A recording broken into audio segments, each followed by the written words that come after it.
Olá, amigos, colegas, alunos, mais uma segunda-feira com bate-papo previdenciário e hoje eu trago para vocês uma figura aqui de Curitiba, que é muito meu amigo, e eu já falo que é uma figura porque nós dois, a gente gosta de bagunça, a gente gosta de dar risada, né? Então, a gente, além, é claro, de sermos apaixonados pelo processo previdenciário. Boa noite, Alberto. Boa noite, Ana, tudo bem? Alberto Rodrigo Patino Vargas. É bonito esse nome, viu? Vou te falar que é um É, nome imponente, assim. é uma combinação meio improvável. Alberto Rodrigo não orna, não, né? Mas daí, quando você coloca Alberto Rodrigo Patino Vargas, o nome ficou chique, não adianta. Acho que aí quando coloca os sobrenomes dá uma melhorada, dá uma melhorada. E aí, Alberto, boa noite. Prazer em ter você aqui. Nós amigos há tantos anos, né? E eu só me percebi que tinha cometido a gafe de não ter te convidado ainda. Eu acho que faz uns 2 meses. E agora, entrando esses tempos numa live, eu vi você e falei, não é possível, eu não trouxe o Alberto no meu programa ainda. não, imagina, não, inicialmente eu agradecer imensamente o convite, para mim é uma honra estar aqui com você no teu programa, que é todo um sucesso aí nacionalmente falando. Você tem os teus seguidores que te admiram muito. Você sempre procura trazer conhecimento aqui. Isso é uma coisa bem bacana, né? Democratizar esse conhecimento para todo mundo, desde o mais iniciante até o mais experiente. Então, o que eu puder aí colaborar com o pessoal vai ser uma honra enorme. Obrigado, Ana. Obrigada, Alberto. Honra para nós, sem dúvida alguma. O Alberto, ele também é mestre em direito processual, além de, lógico, né, formado em direito e também procurador federal. Então, vai trazer para nós aqui o que eu mais gosto, uma visão super isenta, né? Alberto sempre traz as opiniões dele, tentando ser o mais imparcial possível. Então, é um prazer recebê-lo aqui. E, além de tudo, embora, né, advogue para o INSS, sempre trazendo dicas para advocacia, lembrando pontos importantes de um bom processo, de um bom andamento processual, como é que o advogado conduz um bom processo. Afinal de contas, né, Alberto, todo mundo esquece que o procurador federal, na verdade, ele é um grande advogado também, né? Acima de tudo, vocês estão ali para a advocacia do dia a dia também, né? Pois é, Ana. Então, obrigado já por ter ressaltado que eu tento ser o mais isento possível, né? Claro que para quem não me conhece, eu entrei na AGU desde 2003, né? Já faz 17 anos, já faz tempo já. E cheguei cru, Ana. Cheguei completamente cru acho que como a maioria, né? Na faculdade mal tem a matéria, né? E aprendi errando, né, Ana? Quantas vezes fiz besteira, confundi carência com tempo de contribuição, falar besteira na audiência, misturar o rural com o empresário. E a gente aprende errando, né? Então, eu falo sempre assim, aprendi muito porque eu comecei a aprofundar o outro lado. Sempre quis dar aula, mas nunca imaginava que ia conseguir dar na aula prática, porque eu era muito tímido para público. E foi uma forma na terapia de perder a timidez, foi fazer, dar aula. Aí me apaixonei pela questão da docência e, Ana, a gente sabe, 99% do teu público de aula é advogado privado. Sim. Então, é claro que eu tive a sorte de poder conversar com esse público, que são os meus alunos, muitos são amigos pessoais, como você, por exemplo. E, claro, a gente que tem uma visão, quando trabalha de um lado, assim como vocês, que advogam na área do Estado independente, quando você vê outro lado, você começa a entender e respeitar.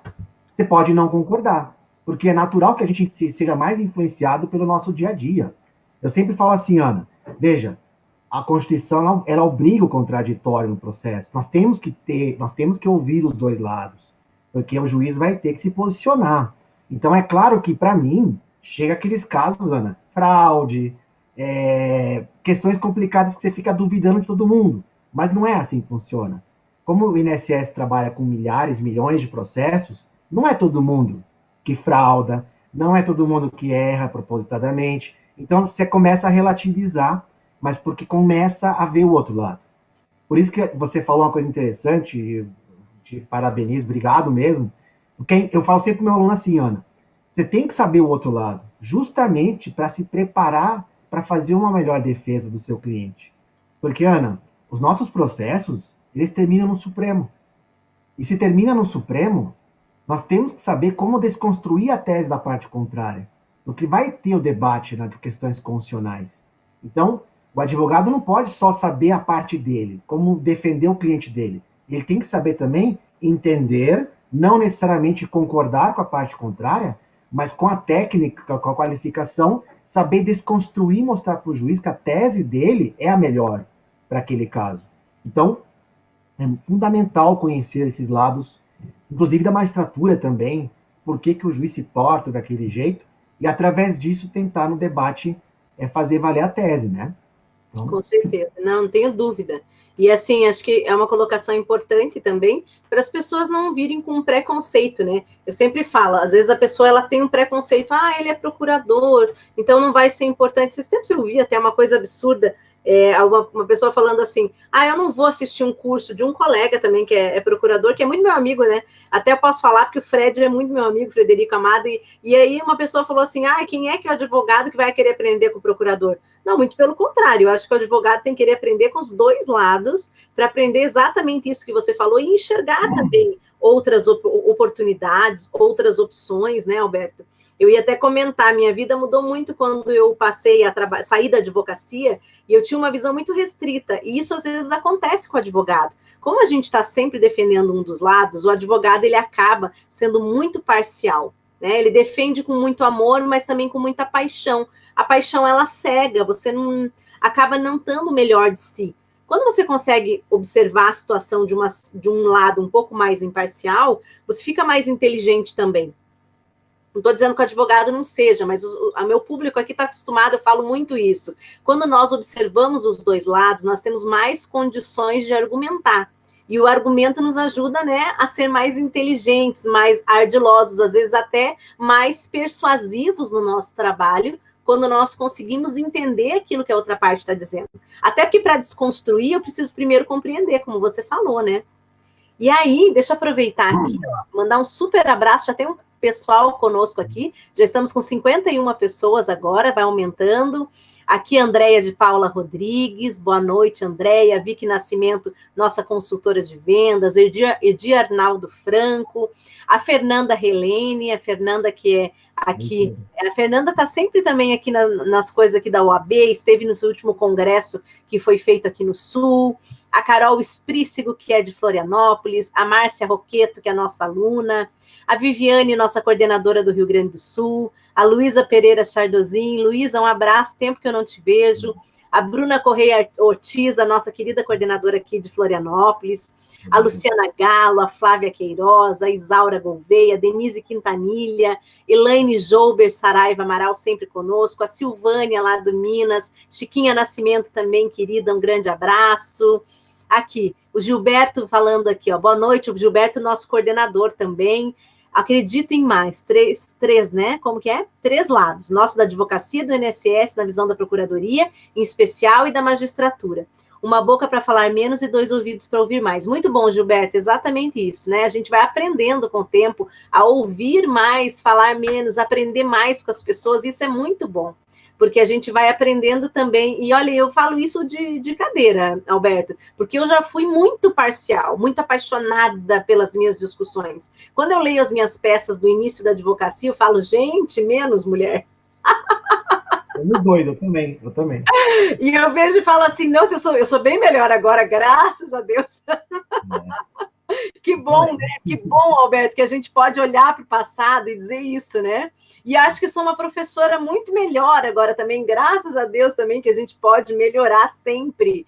Acho que eu tenho mais paciência no sentido de não defender e passar para os meus alunos só paixão. Hoje eu tento passar para eles exatamente isso, sabe? A serenidade de ser persuasivo, olhando os dois lados. Eu brinco muito com alguns amigos, eu falo assim, daí que você precisa ser encantador de serpente, né?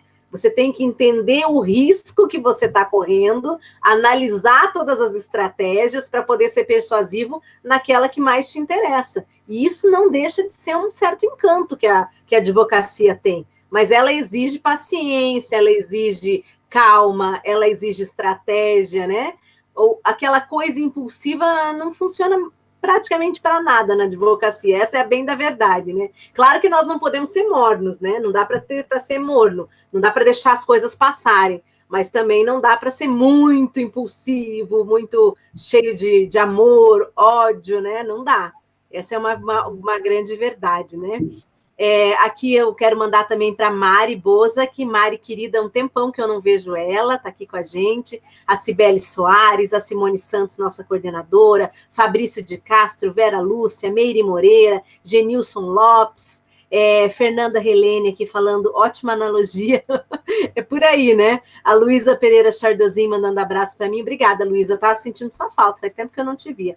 E o André Ricardo, de Londrina, nosso coordenador também, um super beijo. Não vejo a hora, André, dos nossos eventos voltarem para a gente poder encontrar nossa turminha, né? Poder estar todo mundo junto de volta. E agora eu passo a palavra para você, Alberto, para que você possa falar um pouquinho do nosso tema. Só para a gente fazer uma iniciação aqui para quem está nos acompanhando, para quem já chegou, nós estamos com 61 pessoas, dizer o seguinte, primeiro, quem está gostando, já aproveita, compartilha, convida outras pessoas para que venham conhecer o Alberto, né? Muitos já conhecem, mas quem não conhece, venha conhecer essa pessoa maravilhosa. Eu falo curitibano, mas ele não é curitibano, é que a gente roubou ele de São Paulo e a gente não devolve mais. E ele agora já está aqui. Antes de começar a live, eu perguntei se ele já está com os nossos costumes, se ele já está um pouco bairrista, essa coisa que curitibano tem de adorar a nossa cidade, de defender a nossa noite mais tranquila, mais qualificada.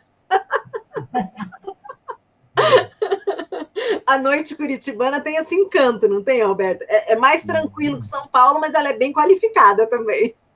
Com certeza, com certeza. Mandar um abraço para Maria Estela, para Helena Venhausen, nossa coordenadora, que chegou aqui também, a Eliane Bach, de Rondônia. Um abraço, Eliane. Olha, minha amiga do coração, minha irmã mora em Rondônia, viu, Eliane? Está lá em Rondônia também.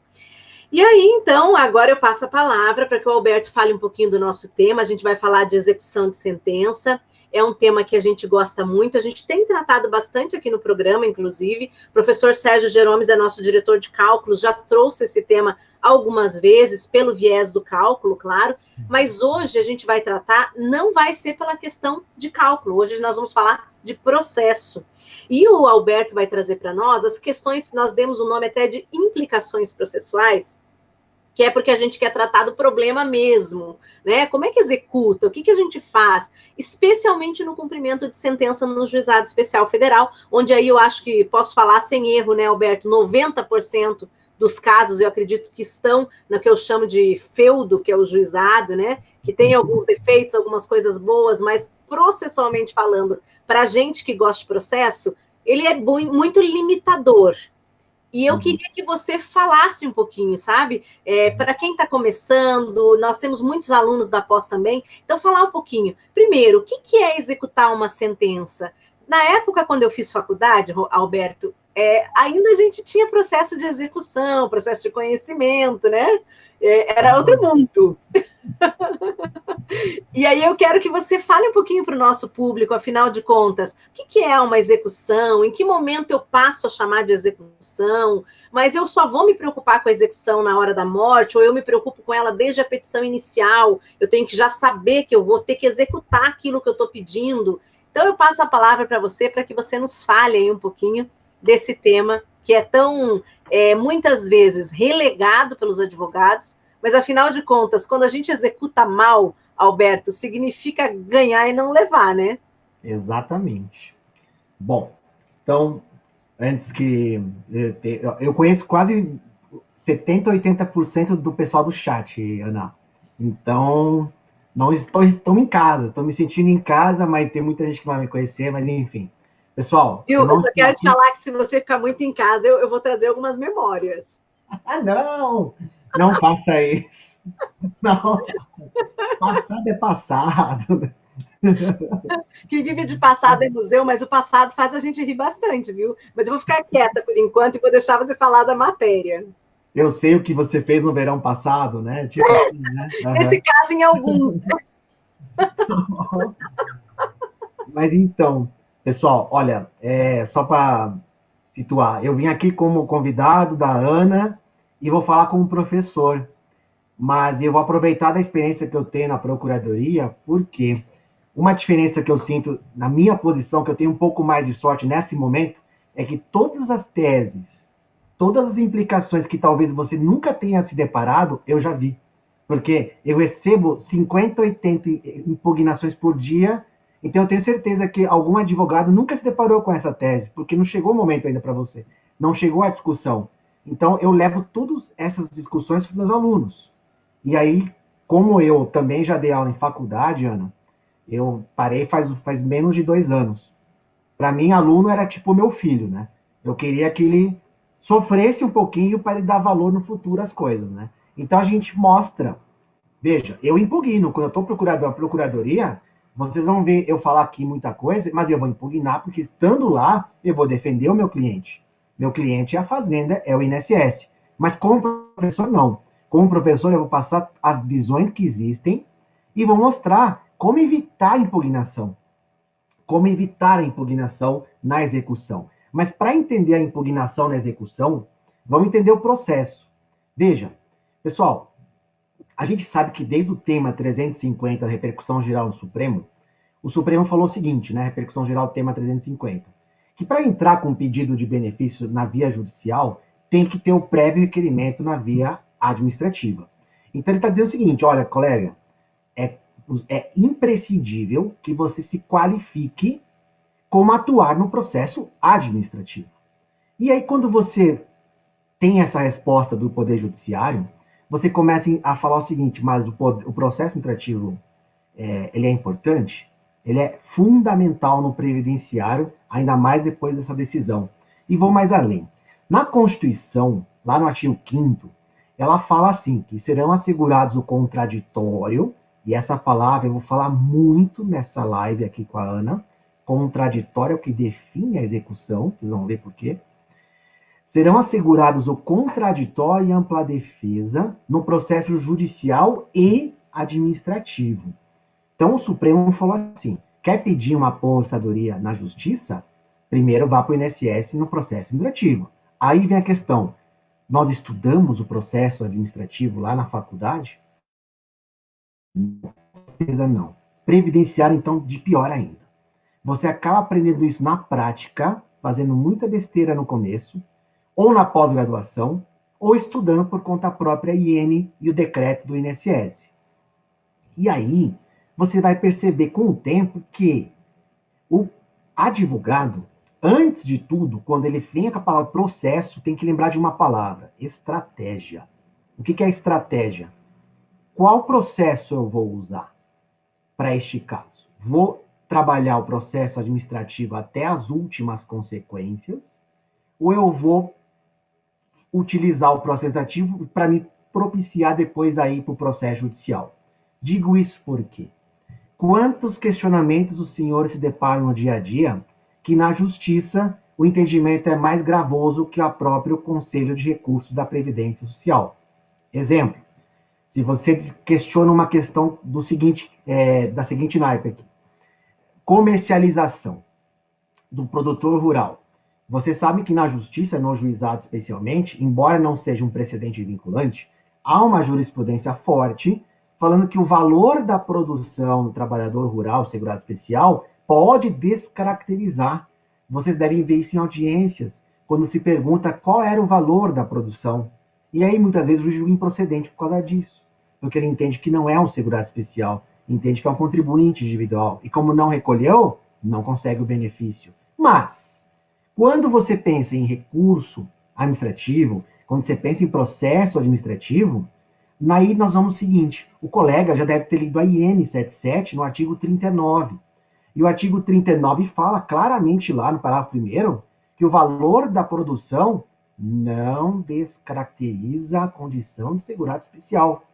Então, o que a gente percebe que quando ele vai para a justiça no JEF, eu tenho quase certeza absoluta é porque ele não usou a via do processo administrativo. Talvez por desconhecimento. Então, processo, como método de solução de litígios que o Estado criou, né? Já que a gente não pode impor a nossa vontade pela força, o Estado intervém e dá justiça. Você usa o processo administrativo de um lado, processo judicial do outro. Mas tudo bem, como o meu tema não é o processo administrativo, eu vou partir da premissa que você foi, pediu e não conseguiu. Vai para a justiça. E aí vem o direito de ação, o acesso à justiça que tanto se fala no constitucional. E o direito de ação, colegas, teve uma forte mudança de entendimento, que é bom ter isso em mente na hora de trabalhar essa questão na execução. O artigo 4, combinado com o 6º do novo CPC, ele fala assim: o direito de ação que era ensinado como direito público e subjetivo à tutela jurisdicional não é mais isso. Não é um direito a uma sentença da justiça. Não. O CPC é bem categórico. É o direito a uma decisão de mérito justa e efetiva. O que é uma decisão de mérito? Mérito é a palavra mais questionada na execução. O que é mérito? Mérito é pedido. É o direito material. É tudo aquilo que pode ser controvertido. É tudo aquilo que tem que ser debatido com contraditório, porque as duas partes não concordam. O INSS não concorda com o tempo de contribuição que você acha que tem. O INSS não concorda com o salário de contribuição que você alega que tem. E isso é importante porque o direito de ação, como o direito a uma decisão de mérito, ele vai passar por um devido processo legal que decorre da Constituição, mas se materializa onde? No Código de Processo Civil. Ele vai se materializar no procedimento trazido pelo CPC e também pela Lei 10.259 de 2001, que é a Lei do Juizado Especial Federal, que, brincadeiras à parte, é um procedimento que os advogados não gostam, né? Vamos falar por que depois, né? E o que acontece? Esse processo, que é baseado no contraditório e na ampla defesa, como está na Constituição, o que é o contraditório? É o direito que você tem de se defender do que alegam contra você. E quando a gente fala em defesa, nós pensamos em dois planos. O plano dos fatos e das provas. Fato, prova. Que, por sinal, são requisitos da petição inicial, né? Estão lá no 319 do CPC também. Digo isso porque, colega, quando você fala em execução, posso fazer prova do meu direito na execução? E aí nós vamos entender agora, baseando nisso. O CPC segue um devido processo legal, um conjunto de atos para chegar no resultado final, que é o quê? É o direito que você quer. Agora eu questiono assim, colegas, você fica satisfeito quando sai a sentença de procedência e transita em julgado? Você deve ficar muito feliz, né? Você deve até posta aí no Instagram, hashtag sentença de procedência, ganhei mais uma, fica super feliz. Mas calma, ainda não é o momento de ficar tão feliz, não. Porque o momento que você vai dar felicidade, que é o teu cliente acima de tudo, é quando cai o dinheiro na conta corrente dele. Quando o dinheiro cai na conta corrente dele, aí sim, fiz justiça. Agora sim a justiça acabou. Decisão de mérito justa e efetiva. O fato de ter uma sentença não significa nada. Nada. O processo não acabou, porque o processo civil, desde a década passada, retrasada agora, né? 2006, 2005, ele acabou com o processo de execução que eu e a Ana tivemos na faculdade, que eram processos totalmente independentes. Quando você transitava em julgada o acordo da sentença, acabou o processo. Você tinha que estar com outro para executar. Um absurdo, né? Você quer falar, Ana? Eu queria, peraí. Tirei meu próprio som. Eu queria só fazer um comentário, dizer que eu me senti órfã quando o CPC mudou, porque eu tinha tantas certezas, assim, eu achava que aquilo era tão divididinho. Depois eu achei melhor, mas eu quero dizer que no começo eu sofri muito e eu me sentia órfã, assim, falava, gente, agora como que ficou isso? Eu não peço mais no processo separado, mas só porque os jovens não sabem o que a gente passa quando o CPC muda 3 vezes depois que você se forma. E vai continuar, com certeza. Então, pessoal, o que acontece? Antes nós tínhamos uma divisão de processo de conhecimento e processo de execução. Agora não. Já antes mesmo do novo CPC, esses processos foram unificados num só, que o pessoal chama de processo sincrético, porque mistura o conhecimento e a execução. O que é conhecimento, Alberto? Eu não sei nada de processo, eu não gosto. Tá bom. Processo tem 2 momentos.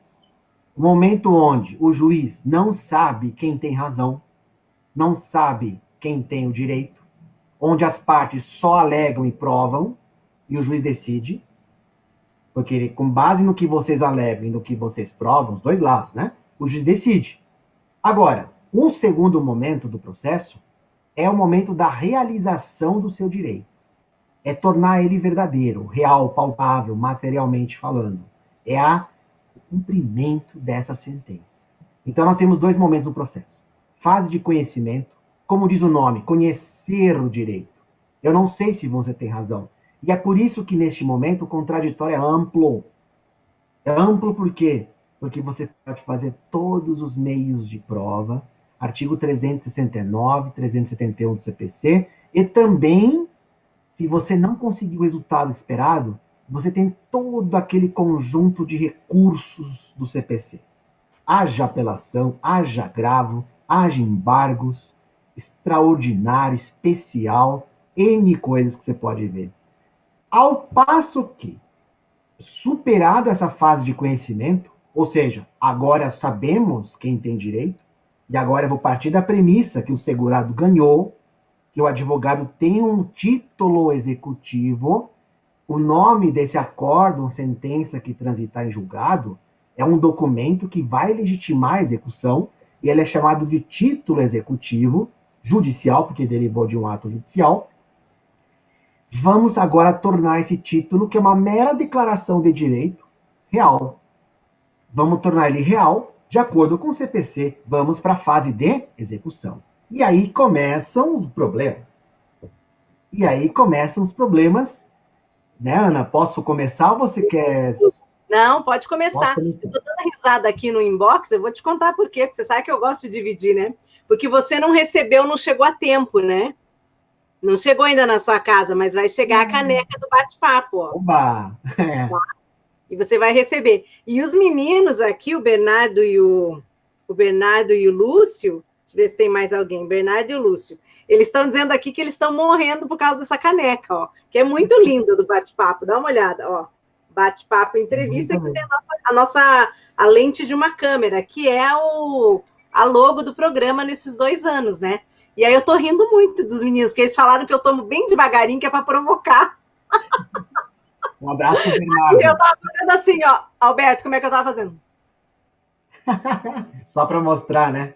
Aí eu tava parando assim, né, da minha caneca, olha, para mostrar a caneca, então, mas só para, né, não podia deixar de fazer uma piadinha com os meninos. E dizer que a tua não chegou, mas ela chega, ela sempre chega, é que a gente combinou meio em cima da hora, mas normalmente ela chega para você usar no programa, mas aí eu vou te chamar de novo no programa para você usar a caneca, porque você sabe, né, eu vou querer que você use a dita da caneca aqui também. Vou usar, prometo. Chegando eu vou usar, com certeza. Não, mas voltando, Alberto, eu acho que você pode agora ir para os problemas, né? Agora, para as primeiras listas. Acho que essa introdução que você fez foi fundamental, justamente por causa dos nossos alunos da pós. Às vezes nós temos algum aluno ou outro que ainda não tem um domínio do tema. Acho que ficou bem explicado. E agora a gente começar com as problemáticas mesmo. Vamos lá. Vou devolver para você, depois eu vou fazer algumas perguntas. Nós já temos 4 perguntas aqui, com vários comentários, né? Os comentários são inúmeros, mas perguntas, nós já temos 4 perguntas que eu estou registrando aqui para te fazer no final. Tá legal? Bom, pessoal, começamos. Vamos pegar o exemplo de uma aposentadoria, tá bom? Não importa o nome que você dê para ela, não é uma aposentadoria. Bom, tudo começa diante do exposto, o julgo procedente é o pedido, condena o INSS a pagar o benefício desde a DIB, desde a DER. Então, como nós temos iniciantes, quando a gente fala desde a DER, desde a data de entrada do requerimento que você fez lá na administrativa. Então, vamos lá, eu fui INSS 2017, vou executar agora. O que acontece? Primeira coisa que nós temos que fazer é liquidar. Nós temos que liquidar o quê? O que é liquidar? Liquidar é achar o valor correspondente ao teu direito de atrasados. E aí, alguns problemas práticos. Tome muito cuidado, porque eu impugno, Ana, todos os dias isso. Ana, quantas vezes o advogado que gosta de cálculos, que é uma vantagem, né, Ana? Acho que o professor Sérgio Geromes tenta mostrar isso, né? O advogado que domina cálculo consegue impugnar uma RMI do INSS. Vou falar da Gisele, que fazer um elogio para nossa amiga, né?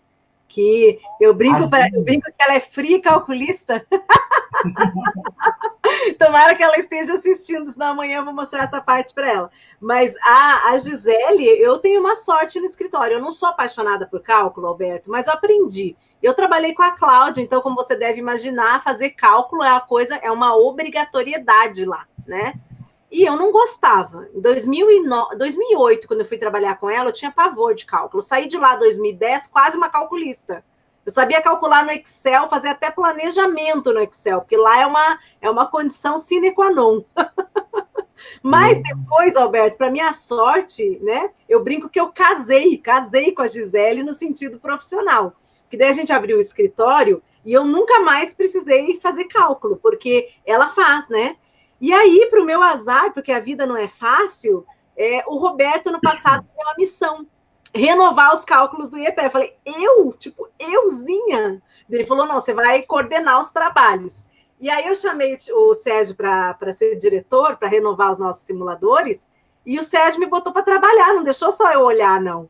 Aí eu fui de novo mergulhar nos cálculos, né? E assim, ter que entender, porque para poder discutir com a equipe, eu tinha que saber, né?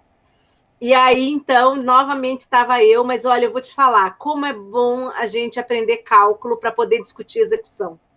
É fundamental.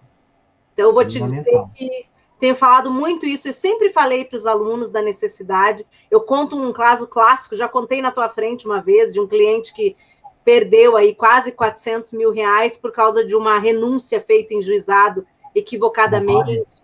Você vai falar, né? Eu vou deixar para você falar, daí eu conto um pouquinho do meu caos. Não, com certeza. Então, pessoal, veja, eu também, igual a Ana, eu também não gostava nada de cálculo, tá? Nada mesmo. Até o dia que eu perdi a remoção da Procuradoria, Ana, eu esqueci de escolher onde eu queria trabalhar. E aí sobrou a execução para mim. Sobrou a execução. Cumprimento de sentença, e aí eu tive que estudar, ir atrás, né? Sempre confiava no INSS, né? Ah, tá certo isso aqui, o resto tudo errado. Aí eu comecei a perceber o seguinte, o INSS erra, o autor erra, e aí, pro meu espanto, Ana, o juiz erra também. Aí eu falei, meu Deus do céu. Isso é o que a gente não espera, né? Exatamente. Errar é humano, todos nós somos humanos. O INSS é composta por servidores muito bons, mas também erram também. Advogados muito bons também erram também, e juiz também erra, o contador dele também erra. E aí vem a questão, nós temos que entender isso aqui para poder questionar. Porque o que a Ana falou, já dando um exemplo, um spoiler, é verdade. Às vezes, você tem uma RMI, que é a renda mensal inicial, a grosso modo, é aquele primeiro valor que vão ser calcular o teu direito ao benefício, ele vem com valores inferiores a 30%, 40%, 50%, 60% a menos. E isso reflete aonde? Imagina um caso, você vai executar 5 anos de atrasados, sendo que o cálculo achou R$2.000, mas o valor certo era R$3.000. Você vai executar, ironicamente, 50% a menos só.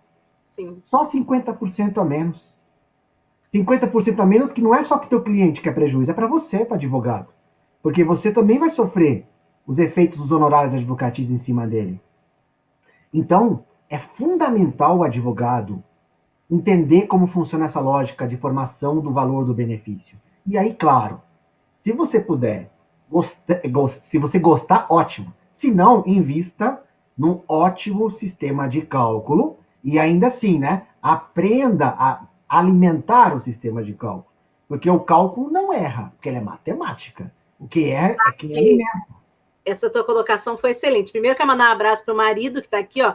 Boa noite, amigos, amigas, esposa e Mr. Alberto Rodrigo Patino Vargas. Colocou teu nome inteiro, que foi para marcar a presença que ele estava chegando, você percebeu? Sim, Anderson, um abraço. Anderson, não, amor, não se importe, você vai aparecer numa foto daqui a pouco. Só um pedaço de você, mas existe uma foto a ser mostrada nesse programa. Deixa eu te falar, Alberto, a gente frisa muito isso para os nossos alunos, então eu vou até aproveitar a deixa que você deu para falar o seguinte, por isso que nós temos até tutoriais dos nossos cálculos, e nós temos, eu não sei se você sabe, mas no nosso programa do IEPREV, a gente tem a execução de sentença, foi um dos primeiros lançados, o Sérgio escreve muito sobre isso, e foi muito bacana, Porque a gente tem a execução de sentença com várias possibilidades. Às vezes a pessoa não sabe usar, porque a execução no nosso programa, você faz ela em 1,5 minutos, 2 minutos, o Sérgio sempre fala isso. Só que você tem que saber olhar o processo e colocar os dados ali, né? O que foi dado, qual é a correção. Então, às vezes, a dificuldade que a pessoa tem está na interpretação dos dados do processo, que é isso que você está falando, né? Exatamente, exatamente. Não adianta ter um simulador também, que é uma Ferrari, se você não conseguir interpretar. Com certeza. Matemática é objetiva, né, Ana? Não erra. A gente que é do direito que interpreta, nós podemos errar. É verdade. Sim. E aí, pessoal, o que acontece? Primeira questão, o que mais acontece? CNIS. Então, na hora de impugnar uma RMI, quase sempre a alegação é o seguinte, que os salários que o INSS usou está errado. Mas está errado, será mesmo? Porque o INSS usou os dados do CNIS. Mas vocês, quando vão impugnar a RMI, falam que o salário da carteira de trabalho é diferente do que está no CNIS. E aí minha pergunta, o advogado tinha que ter feito isso lá na inicial ou pode fazer agora na execução? E aí vem a pergunta, você acabou de assumir que o INSS usou o salário errado, certo? Você acabou de falar que o CNIS está errado, certo? O CNIS tem presunção de veracidade no artigo 29A da lei do 213? Tem. Então, você tem que provar que aqueles dados estão errados. Você pode corrigir com o INID para material contemporâneo. Você tem. Então, nós temos divergência. Nós temos uma advergência. Nós temos que fazer prova. E aí que tá. O que eu falei no comecinho? Não se faz prova na execução. Na execução, já temos a premissa que aquilo é assim, ponto. Não tem discussão de mérito. Mérito é sinônimo de pedido, fato, prova. Tudo que demandar instrução, tudo que demandar contraditório amplo, não é na execução. E é por isso que a impugnação é sempre a mesma. Não pode inovar, não pode pedir, não pode desconstituir os dados que o INSS usou na execução. Agora, cuidado. Vou falar depois a alegação contrária também, tá? Não se preocupe, eu vou falar o ruim e o bom. O que acontece? Geralmente o juiz acolhe essa impugnação. Mas se ele acolher, tem salvação, Alberto? Então, digamos, eu vou executar com valor inferior. Sim, tem. Você vai entrar com uma ação de revisão depois. Só vai dar mais trabalho para você. Ao invés de fazer uma ação completa, inteira, você faz duas, né? Você vai ter que corrigir o problema que você teve na primeira. É por isso que nós falamos, né, Ana, como professor de processo. Colega, você quer dar vida no processo? É na inicial. É na inicial. Você não pode entrar com uma ação de concessão sem saber quanto vai ganhar lá atrás no futuro, aliás. Você tem que simular os cálculos. Você tem que simular quanto vai ser. Sem contar a questão, você que milita no juizado, né, Alberto, e essa briga que a gente tem, que é a questão da competência absoluta. Eu não gosto dela, mas ela existe. Então, assim, o que me preocupa é o advogado que simplesmente acredita que só porque ele pergunta para o cliente assim, quanto o senhor contribui atualmente? Salário mínimo. Ah, então é salário mínimo a sua aposentadoria. E a gente sabe, né, que no Brasil a vida contributiva do segurado ela é muito sazonal. Você não tem como controlar se aquele valor vai ser salário mínimo se você não calcular. Posso aí ter uma pessoa que vai ganhar quase o valor do teto e que eu estou julgando que é salário mínimo só pela contribuição que ele tem agora. Isso é muito preocupante, né? Deixa eu registrar aqui a chegada da Kelly Cristina, ó. Já está aí. Ela falou que para de impugnar meus precatórios, que ela precisa dar leite para as crianças.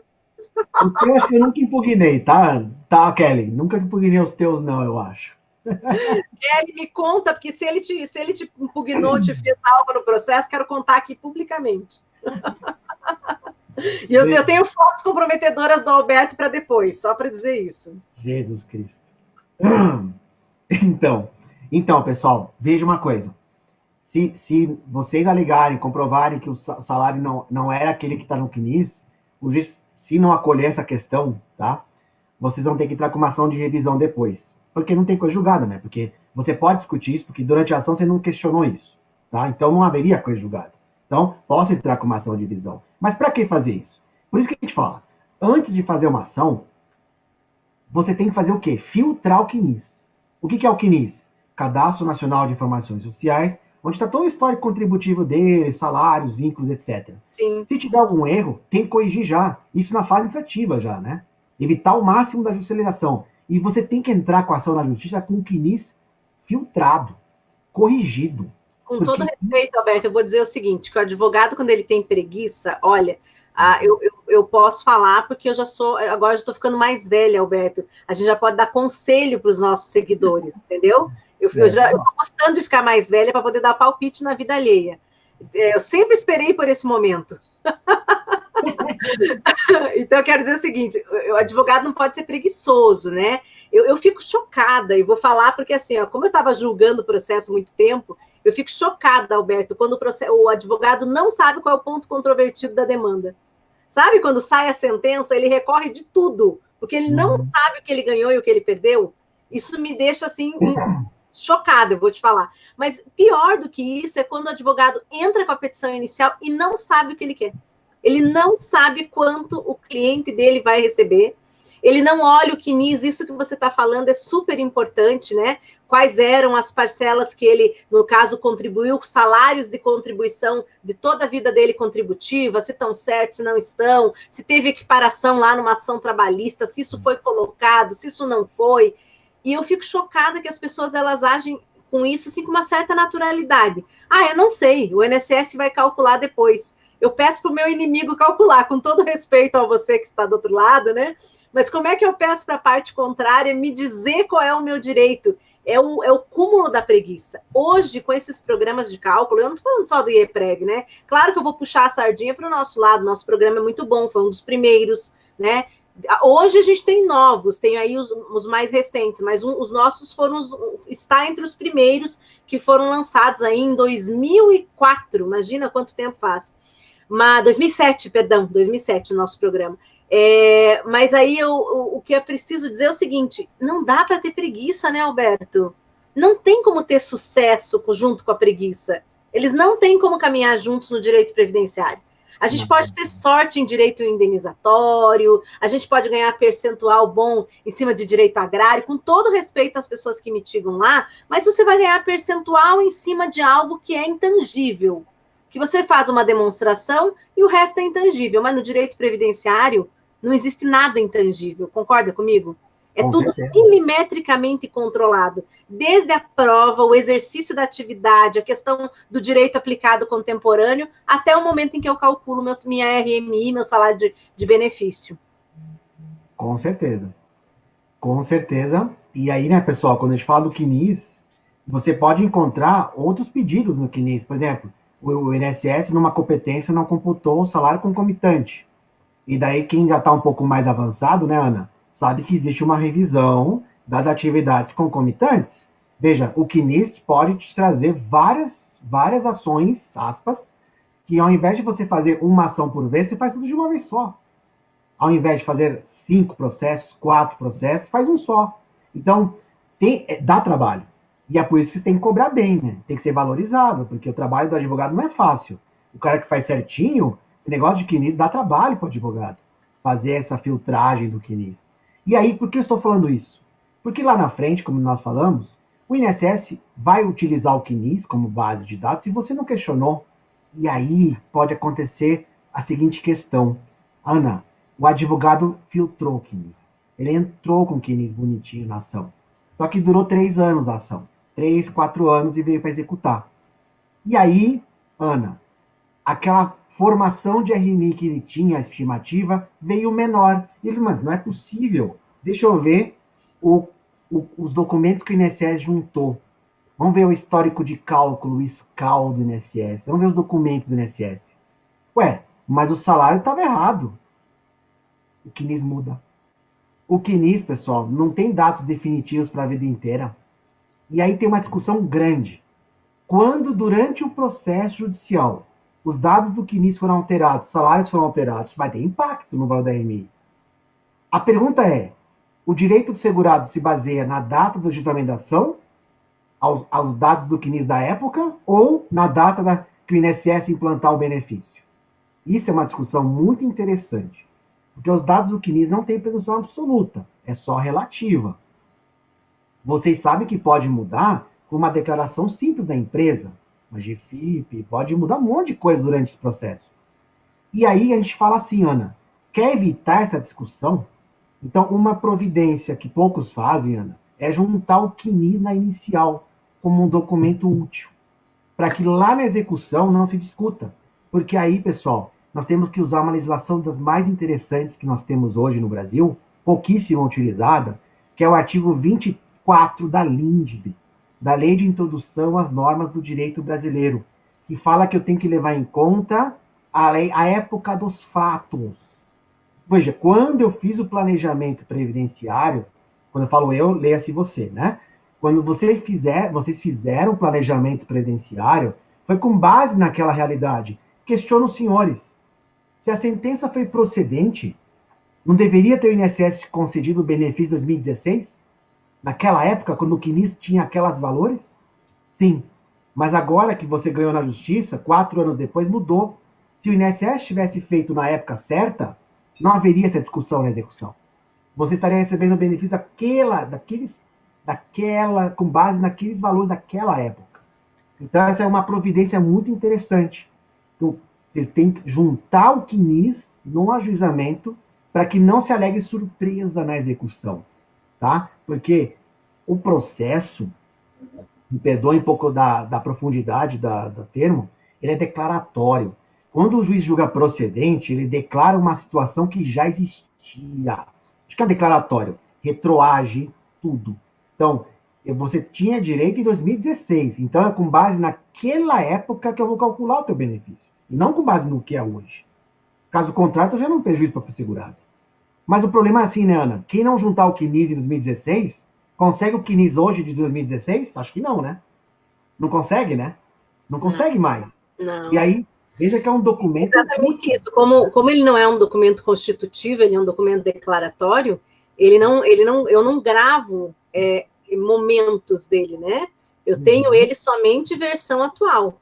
Ele é um extrato da vida contributiva do segurado, que vai sempre representar aquilo que se encontra no banco de dados atualmente.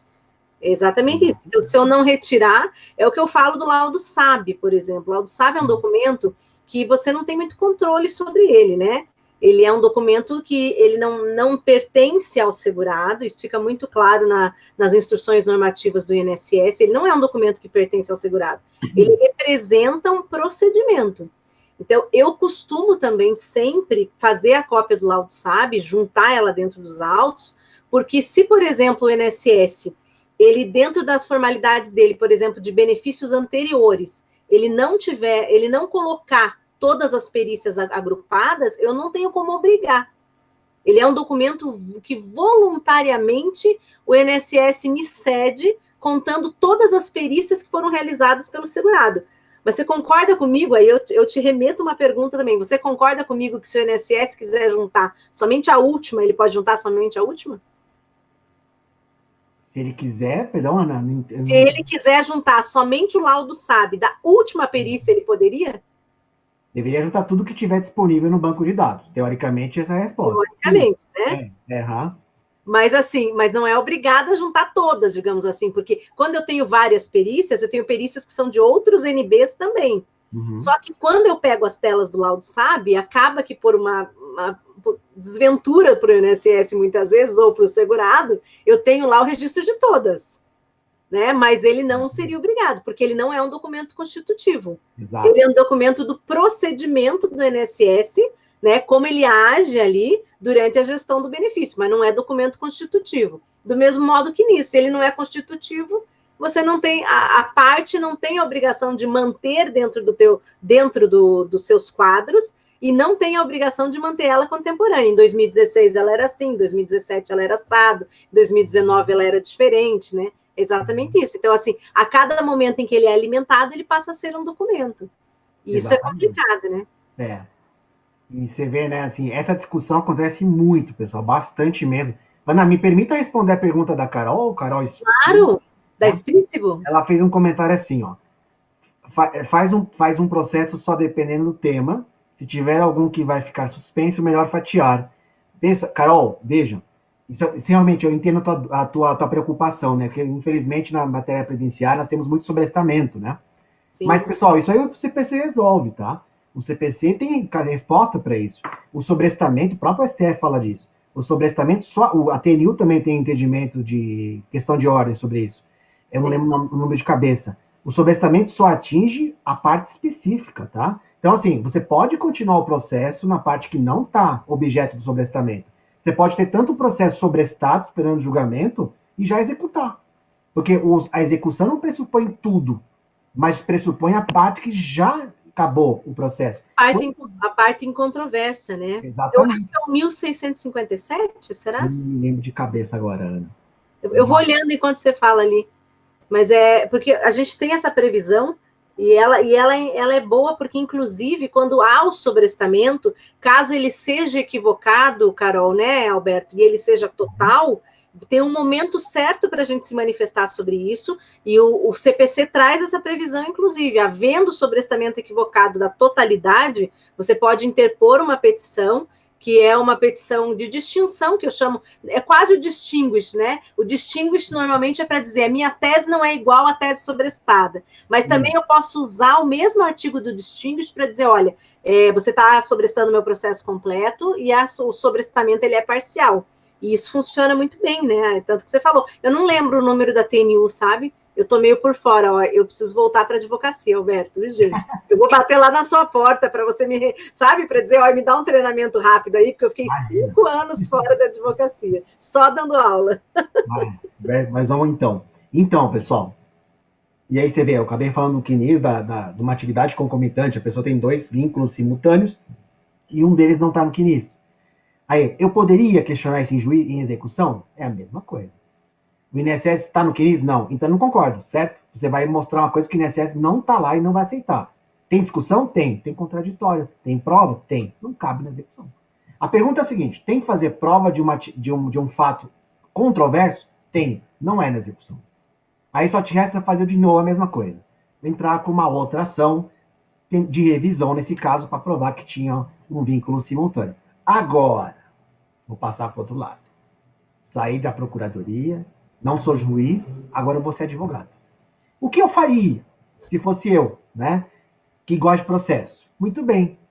Meus amigos, o CNIS ele é um banco de dados baseado em outras bases governamentais, né? Ministério do Trabalho, Receita, Banco do Brasil, Caixa Econômica. E aí, muitas vezes, no próprio processo administrativo, ou até no processo judicial, o advogado junta lá a carteira de trabalho, que mostra uma atividade concomitante. Só que o servidor não deu importância para aquela atividade concomitante, ou não olhou aquele documento, mas estava lá. E aí vou lembrar do regulamento novo. Elementos constantes nos autos. Artigo 176, famoso, o mais discutido do decreto de 1410, né, da inovação. Veja, o artigo 37, parágrafo 6º, fala em dever de eficiência. O artigo 687 da IN e o 176D do decreto fala do melhor benefício. Combinando tudo isso, nós falamos, o INSS tinha acesso àquela informação? Tinha. Tinha que ter tomado uma providência? Tinha. A 9784 de 99, que preza a verdade real, né, exige que a administração pública ela investigue a verdade. E se os elementos estão lá, foi um erro da administração pública, que não poderia causar prejuízo ao segurado na execução. Porque ele tinha acesso àquele documento e podia ter feito o contraditório. Ele sabia da existência daquela informação. Só que, Ana, por que geralmente essa construção não se leva em conta? Porque não alegam. Na execução só fala, tá errado. Mas não, pessoal, o juiz só vai acatar uma coisa assim se você fizer toda essa construção legal, doutrinária, de interpretação, e aí dá chance de ganhar na execução ainda. Muitos juízes, Ana, eu já vi advogados excelentes impugnarem, tudo bem, processualmente eu não concordo, mas trabalhando esses princípios, o juiz fala assim, olha a resposta do juiz. É justamente neste momento que o segurado vai ficar sabendo dos furos do CNIS. Tá? Muitas vezes o segurado não está com o advogado no processo administrativo. Como é que o segurado saberia que tem algum problema no CNIS? Não tem a tal da hipossuficiência informacional do segurado? Sim. Será que é justo prejudicar ele na execução? O INSS sabia daquela existência e não tomou nenhuma providência? A omissão estatal pode causar reflexo no teu direito? Então, é aí que você tem que trabalhar na execução com base nessas argumentações. Não estou dizendo que vai ganhar, mas tem muito juiz que acolhe, tá? Então, é um outro lado que eu estou ressalvando. Alberto, fazer um comentário assim, ó, eu, eu não gosto do juizado, falo mal do juizado pra caramba, mas assim, alguns momentos de vantagem do juizado é que quando o juiz acolhe esse tipo de argumentação, dificilmente vai caber um incidente de uniformização. Você não vai achar paradigma para isso, né? Então, assim, o bom da argumentação é aquilo que eu falei, você tem que saber persuadir, né? A advocacia é a arte de contar a melhor história para os assim, melhores ouvidos, eu diria. E aí, nesse caso, assim, a vantagem de você saber fazer essa argumentação que você contou é que não vai ter acórdão paradigma, provavelmente, se o juiz realmente concordar com a questão da hipossuficiência informacional, você pode conseguir fazer uma correção ali na última hora, salvar o molho do peixe, eu diria. Mas é bem perigoso trabalhar com o molho, né, já feito. É complexo isso, né, Alberto? A gente tem visto que os juízes também estão diferentes, né? Antigamente, o juiz, ele vinha despreparado para o juizado. Esse é o fato. Hoje, o concurso público exige muito do previdenciário. Eles sabem que para ter a oportunidade, muitas vezes, da abertura que está tendo de varas, eles precisam entender de previdenciário. E você concorda que mudou a qualidade também da magistratura que começa no previdenciário? Não é mais como antes, você não acha? Com certeza, com certeza. E o previdenciário agora também, né, na faculdade, ele é obrigatório, no concurso público da Magistratura Federal, é o que tem mais peso, né, para aprovar o juiz, é o previdenciário. Não é, Ana? Quase 60% das demandas da JF é previdenciário. Sim. Então, e com tanta mudança que está tendo, que ainda vai ter, tem que ter uma especialização violenta aqui na nossa área, né? Ainda bem, né? Não é só conceder benefício. Tem que melhorar, né? E aí, com isso, também, a gente, assim, não é toda argumentação que cola, né? É engraçado falar isso, mas, assim, argumentações do passado, argumentações principiológicas, se elas não tiverem base no direito hoje em dia, a chance é muito pequena, né, Alberto? Principalmente o juizado. Eu acho o juizado mais duro do que a vara comum. Ah, sim. Infelizmente está sendo sim. Eu acho que é uma política judiciária, né, esse tipo de situação, por causa da gratuidade, né, da facilidade que tem. Então eles falam o seguinte: como é que a gente faz para evitar a aventura jurídica, sendo rigoroso? Então, eu acho que essa é a finalidade do judiciário, muitas vezes. Eles são mais rigorosos no JEF, justamente para que, para eles, não seja motivo de todo mundo judicializar tudo, né? Só seriam aqueles casos que realmente merecessem ou que devessem parar no juizado. E aí, Alberto, a gente tem mais outros pontos que você ia citar. A gente já tá meio adiantado, mas eu vou deixar. Você tem que citar pelo menos mais uns dois, e deixa eu só falar para o pessoal o seguinte, gente: ainda dá tempo de concorrer à caneca, tá? Porque eu tô muito boazinha hoje, meu coração tá bom. Eu não tô bruxa hoje, viu, Alberto? Embora eu quero te contar uma coisa, eu separei uma foto nossa do passado para apresentar no final dessa live. Meu Deus, ela já falou acho que várias vezes isso já. Eu acho que esqueceu já, Ana. Não, eu nunca me esqueço, só para te contar. Pessoal, então vamos concorrer à caneca? Printa a nossa live aqui com meu querido amigo Alberto, tá? Marca lá, ó, ela tá linda essa caneca. Marca lá, tá? @ieprev, @professora.anapaulafernandes. Alberto, como é que tá o teu lá? Que eu não lembro de cor. No Instagram tá Alberto Patino Vargas. Alberto Patino Vargas. Tem que ser no Stories, não adianta marcar no feed, porque no feed eu não consigo controlar rapidinho para a gente fazer o sorteio. Pessoal, os coordenadores estavam reclamando, tá vendo como eu tenho coração bom? Não parece, mas eu tenho. Né, Alberto? De vez em quando. Com certeza. Mas então, eu vou deixar você falar o nosso próximo ponto aí de execução. E antes, enquanto o pessoal vai printando aí para concorrer à caneca. Tá. Então, pessoal, vamos lá. Uma outra questão também que a gente tem muita discussão é a tal da renúncia para fins de competência do juizado que reflete na execução. Como assim? Deixa eu explicar. Como vocês sabem, o rito do juizado, a 10259/2001, ele é baseado no critério do valor da causa. E o valor da causa, nos termos CPC, toda vez que houver prestação periódica, ou seja, aquela que não se limita a um pagamento só, que é o caso do INSS, vai te pagar todo mês. Quando tiver pagamento periódico, o que é um INSS na prática de concessão, a regra é valor das vencidas mais 12 vincendas. 12 que vão vencer após o ajuizamento da ação. Então, o valor da causa, se for inferior a 60 salários mínimos, juizado. Acima disso, rito, cuidado com o nome, hein? Depois do novo CPC, não escreva ordinário, ok? Não existe mais o rito ordinário, nem sumário, e nem sumaríssimo. Porque só pode falar em sumaríssimo se tiver uma comparação com o ordinário. O ordinário morreu. Agora, pelo CPC, é procedimento especial ou procedimento comum.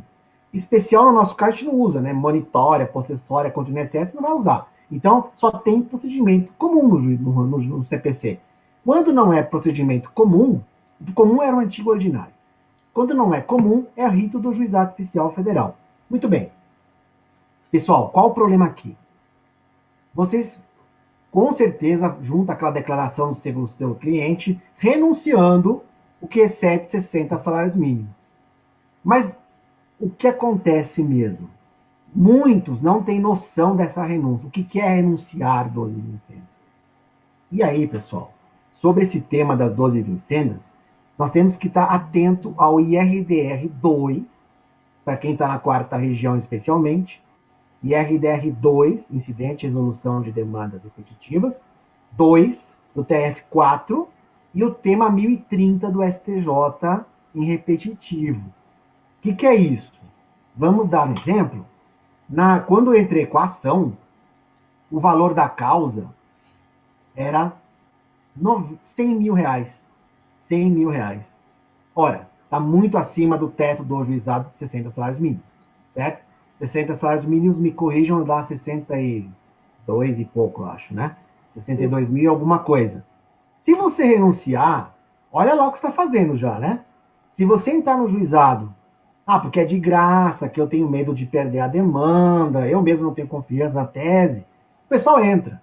Só que esse processo pode durar anos. E aí, quando você for executar os últimos 5, o processo durou 5 anos, vai vir a execução. Veja, quando você entrou com a ação, já era 100 mil reais. Só que esse processo durou mais que um ano, durou uns 3, 4 anos. Você vai executar os atrasados, mais 4 anos. Aí vai dar aquele valor lindo, né? 200 e poucos mil reais.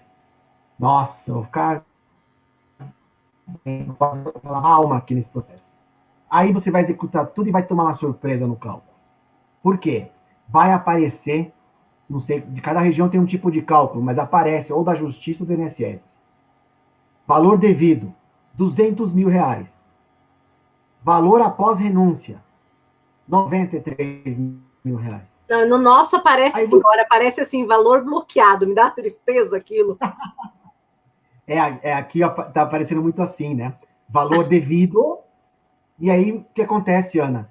Os iniciantes concordam, porque ele acha que aquilo, como o nome diz, o valor devido é aquele. Não. É o próximo item. Valor após renúncia. Porque você renunciou. Você juntou aquela carta de renúncia. Mas como assim eu renunciei? O que acontece? Quando você entrou com a ação, a tua causa não era acima de 60, mas quando colocava as 12 vincendas, ficou acima de 60. E aí, por isso que a gente fala que aquelas primeiras 12 vão vir zeradas no cálculo. Pode ver o cálculo. Vem 0, 0, 0, 0, 0. Ou vem um colchete assim, zerado. Ou um risco. Porque aquilo você renunciou. Sim. Só depois das 12 começa de novo a entrar o teu direito aqui. Alberto, eu quero contar um caos. Mande. Você sabe que eu recebi, mas acho que foi em 2011 no escritório, me marcou bastante. Na época eu dava aula de cálculo também. Nossa, eu já dei aula de cálculo, imagina. Não gosto, mas eu já dei aula de cálculo. Ouvida, né? Ouvida. Eu me lembro até hoje de uma coisa que me marcou bastante, que foi um cliente que chegou no escritório, Alberto. Ele veio de uma outra advogada, passou por outra, e veio para que eu e a Gisele analisasse se havia algo a ser feito. Eu vou contar a história aqui também, a gente vai ficando mais velha, a gente começa a contar a história, né? Até 2007, o juizado executava qualquer valor por meio de precatório, qualquer um. Então, por exemplo, 2006, para ser mais exato, em 2007, as coisas começaram a mudar e começaram a exigir a dita da renúncia. Até 2006, eu advogava direto no juizado, ninguém pedia termo de renúncia, ninguém limitava aos 60 salários, então era tudo muito livre. Os advogados mais antigos sofreram mais, principalmente os mais velhos. Por quê? Não havia essa questão da limitação. Ela estava na lei, mas ela não era cumprida, ela não era observada, nem aqui, nem em nenhuma das regiões. Esse é o fato. Até que, então, os tribunais regionais começaram a se incomodar com isso, né? O número de ações no juizado estava impossível, e aí os juízes começaram a ver que era uma forma, inclusive, de diminuir a demanda se eles fizessem a limitação de acordo com o número de salários. Você deve lembrar disso, não sei se você já estava advogando, né, no INSS. Inclusive, a gente começou a ter uma súmula que foi muito utilizada, que era do TRF, que era dos tribunais... Como é que chamava o extinto? TFR? Isso, exatamente. Tribunal Federal de Recursos. Se eu não me engano, era 807, que dizia que não havia renúncia tácita no direito tributário e, por analogia, ela era utilizada para o direito previdenciário. Em razão disso, muitas pessoas que entravam sem fazer esses cálculos, elas tinham, como não havia o termo de renúncia ainda nos autos, elas conseguiam entrar com mandado de segurança, receber o valor independente daquilo que elas tinham feito na petição inicial, né? E elas se salvavam ou declinavam da demanda e mandavam a demanda para a vara comum, né? Por caso, para a Justiça Federal Comum.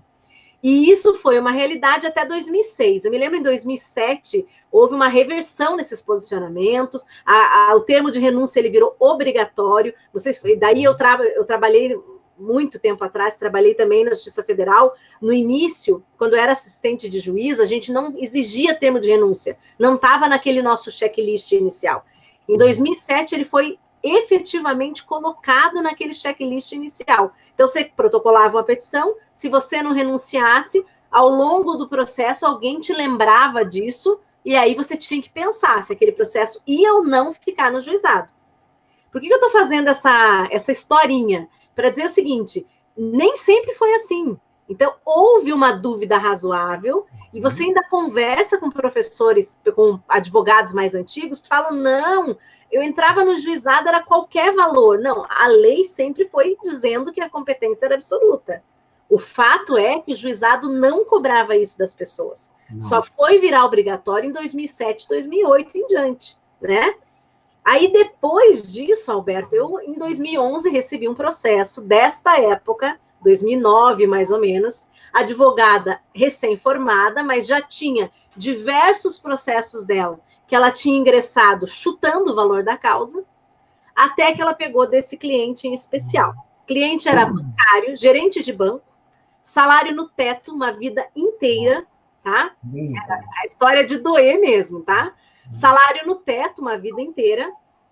Aí, no último ano, mandado embora do banco, né, já com uma certa idade, contribuiu 2 anos salário mínimo. Ele chegou, conversou com ela, quanto você contribui? E aí eu falo, né, a inexperiência faz isso. Por quanto o senhor contribui? Salário mínimo. Ah, beleza. Petição inicial, valor da causa, salário mínimo. Lançou lá 60. Ele tinha 5 anos que o INSS tinha negado o benefício dele. Ele tinha 5 anos para receber.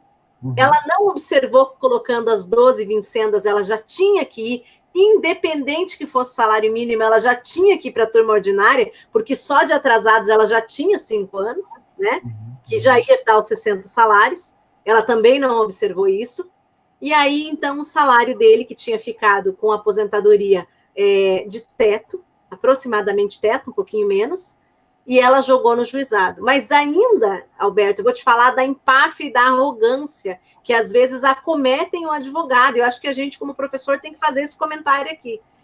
O processo seguiu, E o juiz percebeu, Alberto, que o salário dele não era. E o juiz pediu para ela se manifestar 2 vezes, que ela não tinha juntado o termo de renúncia e que, observando o quinis dele, ele achava necessário que ela manifestasse sobre o termo de renúncia. E ela veio a primeira vez, falou que renunciava o excedente. Passou aproximadamente uns 6 meses, eu analisei esse processo tentando salvar alguma coisa, tentando usar a súmula, mandado de segurança, tentando fazer alguma coisa na época, 2009, recém a gente tinha essas discussões de não haver renúncia tácita no direito previdenciário, e aí ela novamente foi chamada pelo juízo, já com cálculo da contadoria, e o juiz perguntou se ela renunciava, e a resposta dela foi: eu já renunciei uma vez, será que eu preciso renunciar várias? A arrogância de não entender a mensagem que, às vezes, um profissional dentro do teu processo está lhe passando, né? Esse processo, eu me lembro até hoje, o precatório foi de 400 e poucos mil reais, 256 mil bloqueados. Nunca vou esquecer. Eu peguei esse processo e eu falei, meu Deus, né? Quando eu fiz o cálculo e quando eu vi, e o cliente veio com a família inteira, não tinha mais nada a ser feito, Alberto. Por quê? Ela tinha pego uma procuração com direitos, né? E eu sempre falo para os meus alunos, muito poder, muita responsabilidade. Uma procuração que também dava a ela o direito de renunciar pelo cliente. Eu nunca peguei procuração com direito de renunciar pelo meu cliente, nunca. E lá no escritório a gente não pega. Nem para dizer que tem a questão da pobreza, nem para a questão de renunciar, porque se tiver que renunciar, eu sempre faço o cálculo, mando por e-mail e peço para o cliente confirmar, ou chamo o cliente no escritório para confirmar, porque eu acho que é mais uma possibilidade que eu tenho de, se eu errar, eu observar aquele erro, porque na hora que eu vou explicar para o cliente, eu posso perceber que eu estou errada.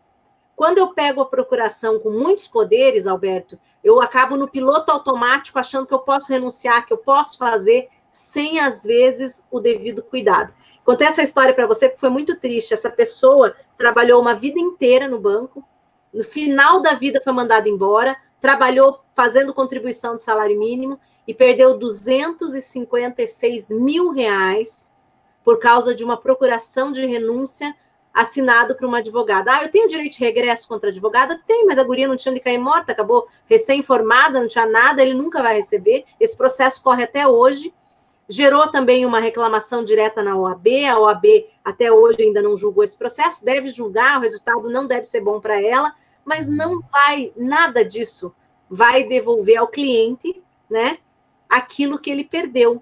250 mil reais para um cliente, para um segurado do INSS, é muito dinheiro.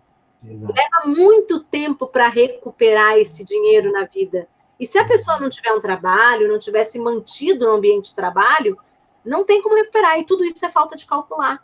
É preguiça. É o que eu falo assim, inexperiência, quando eu sou inexperiente, mas me atiro a fazer algo sem conhecimento, eu sou irresponsável. Eu acho que isso que a gente tem que dizer. Eu não quero que os alunos tenham medo. Eu quero que eles saibam que eles precisam estudar, porque nós somos responsáveis, embora os nossos segurados não busquem as responsabilidades. E a gente sabe, Alberto, e você como procurador está cansado de ver por aí, erros de advogados que nunca vão ser, como é que eu posso dizer, nunca vão ser punidos pelo que fizeram, mas nós vemos todos os dias coisas que são ditas por advogados e irresponsáveis. E eu acho que isso é muito, muito preocupante. Se a gente puder passar uma mensagem, eu sempre digo, quando eu falo de aula de cálculo, quando eu falo de simulador, eu acho que a gente tem que falar em responsabilidade. Calcular o valor da petição inicial no direito previdenciário é questão de responsabilidade. Demais. Com certeza. Mas vou devolver a palavra para você, porque eu já estava aqui divagando, né?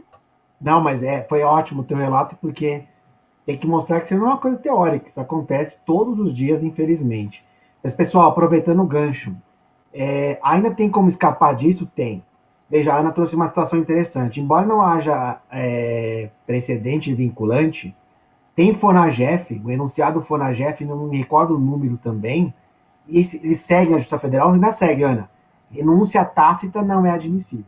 Então, se você teve sorte, e eu vou falar isso, Ana, algumas varas do Paraná ainda fazem isso, Ana. Não está no checklist da inicial a juntada do termo de renúncia. Que bom. Então, olha só, pessoal. Se você deu sorte, tá, de não ter juntado o termo de renúncia e ninguém falou nada, saiba que na execução não podem limitar esse valor, não. Porque tem que ser renúncia expressa, ok? O problema, Renúncia Alberto, são expressa. as petiçõezinhas de internet que vêm com a renúncia expressa antes do valor da causa no rodapé, sabe? Entendi. Esse é o problema. E daí, na procuração, o advogado ele quer ter muito poder. Na procuração, ele já colocou o direito dele de renunciar pelo cliente. E ele coloca aquilo como uma, sabe, a petição tirada da internet, que já vem com aquele rodapé assim, renuncia o excedente. É isso que é triste. É o conjunto de coisas. É a preguiça de calcular, a vontade de pegar poderes e ainda por cima a petição pronta que já te diz que você está renunciando. Mas essa colocação que você fez foi importantíssima, porque se não tiver feito essa renúncia, no caso do rapaz aqui que eu estou contando a história, de senhorzinho já, o que mais me entristeceu, Alberto, é porque ela renunciou 2 vezes. O juiz chamou, e daí eu tive esperança que a procuração não desse esse direito para ela, mas dava. Dava. Felizmente. Não, então, pessoal, não podemos confundir, porque realmente são duas. Bom, pensa o seguinte: entrei no juizado, são 2 renúncias. Uma renúncia para poder entrar na competência do juizado e uma segunda renúncia que só é para definir se você recebe precatório ou RPV. Não tem nada a ver com aquela tanto isso, né, Alberto? As pessoas se confundem. Você sabe que uma vez, eu vou te dizer assim, muitas vezes eu vi, mas assim, advogado, e uma vez eu vi um professor falando sobre isso, tem que ter muito cuidado, porque eu posso receber um precatório de R$ 400.000 no juizado.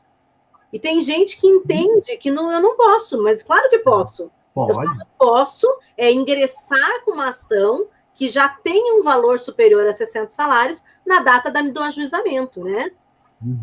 Mas tem precatórios enormes dentro do juizado. Eu já peguei um outro dia de R$ 550.000. Fiquei de cara. Nossa, a primeira vez que eu vi 550 mil no juizado. Mas também, né, Ana? Processo de 2010, 2009, né? Pô, é justo que o advogado ganhe bem mesmo, né? Tem um processo que está há 10 anos lá, você não me vem impugnar meu precatório quando sair. 10 anos esperando e vai dar uns 600 mil. Você fica longe do meu processo, Alberto. Estou no escritor aí agora. Minha responsabilidade é enorme. Eu vou te mandar uma passagem de férias no mês que sair. Vai dar uma volta, Alberto. Mas, Ana, tem mais uma situação que alguns colegas até sabem atuar, sabem da renúncia, sabem do IRDR 2, o tema 1030 do STJ. Ana, uma coisa que eu fico de cara às vezes, e às vezes ele junta a renúncia. O processo começou numa questão de acidentário. Você entrou na estadual. Veio a perícia e fala que não teve conotação acidentária. Foi para a federal. E aí, Ana, na estadual, como não tem JEF, não tem termo de renúncia. E aí o processo baixou para o JEF e continuou 8 anos depois, valor dos atrasados. 200 e poucos mil. Aí o advogado juntou o termo de renúncia. Aí eu sozinho, eu falei, não acredito com tudo isso. Não acredito. Você quase mandou um torpedo para ele. Aí se eu conhecesse, eu até mandava, eu acho. Mas o que aconteceu, pessoal? Cuidado, veja.